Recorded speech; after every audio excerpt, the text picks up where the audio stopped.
ఉన్నప్పుడు చేయడం జరిగింది.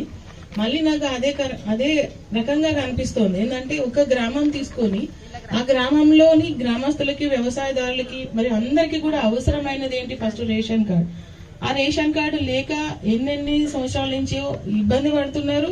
ప్లస్ మేము కూడా చూస్తూనే ఉన్నాం, ప్రజాపాలనలోని మన ప్రజావాణిలోని రేషన్ కార్డు కోసం వస్తున్నప్పుడు మేము కూడా ఏం చేయలేక వచ్చినప్పుడు చేస్తాము అని చెప్పడం జరుగుతుంది. చాలా నెలల నుంచి, చాలా సంవత్సరాల నుంచి. అటువంటిది చాలా తక్కువ కాలంలో, అంటే కొంతమంది లేట్ అయిందని అనిపించవచ్చు, కానీ నిజానికి చాలా తక్కువ కాలంలో ప్రభుత్వం ఒక నిర్ణయం తీసుకొని అందరికీ కూడా అర్హత కలిగిన అందరికీ కూడా రేషన్ కార్డులు ఇవ్వాలి అని సంకల్పించడం అన్నది చాలా చక్కటి విషయము. అలాగే ఈ గ్రామాన్ని మోడల్ విలేజ్ గా అనుకోవాలి తీసుకొని, మన మినిస్టర్ గారు తీసుకొని దీంట్లో మొత్తం సాచురేషన్, అంటే ప్రతి ఒక్కరికి ఇందిరమ్మ ఇండ్లు కూడా ఇక్కడ ఎన్ని ఎలిజిబుల్ ఉన్నాయో అర్హత కలిగిన వాళ్ళు అందరికి కూడా ఇవ్వడం అన్నది చిన్న విషయం కాదు. చాలా అదృష్టం. మీరు నిజంగానే 17వ గ్రామ పంచాయతీ అని చెప్తున్నారు మీరు, మార్కెట్ కమిటీ చైర్మన్ గారు. 17 అయినా మొదటిదైనా కానీ ఈ గ్రామాన్ని సెలెక్ట్ చేసుకోవడం అన్నది మీ అదృష్టంగా నేను భావిస్తున్నాను.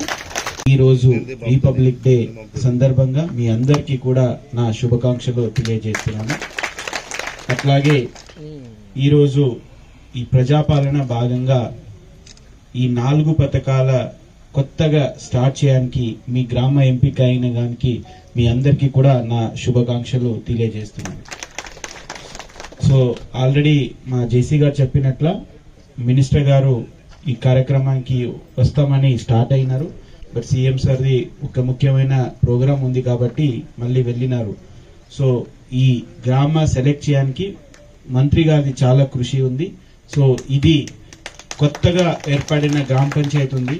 సో వీళ్ళని ముందుకు తీసుకొని వెళ్ళాలి. ఒక మోడల్ గ్రామ పంచాయతీగా మనము ఇది కన్వర్ట్ చేయాలి. ఒక అన్ని రకాల ఈ గ్రామాల్లో వసతులు, సౌకర్యాలు కల్పించాలి అనే ఒక ఉద్దేశంతో ఈ కార్యక్రమ భాగంగా ఈ 4 పథకాలు ఇక్కడే స్టార్ట్ చేయాలన్నది మా అందరికీ ఆదేశం కూడా ఇవ్వడం జరిగింది.